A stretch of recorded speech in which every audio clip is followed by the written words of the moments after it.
বানর হাতি একদিন এক ঘন জঙ্গলে।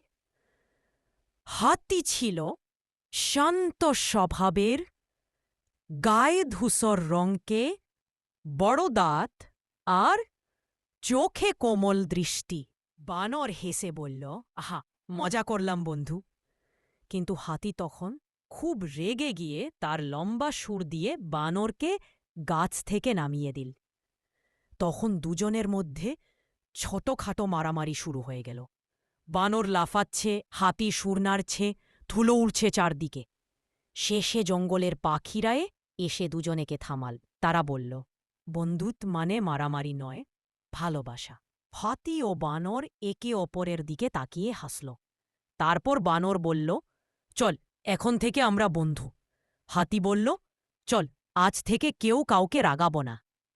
তারপর থেকে তারা জঙ্গলে একসাথে খেলতে, ক্ষেত আর সবাইকে সাহায্য করতে।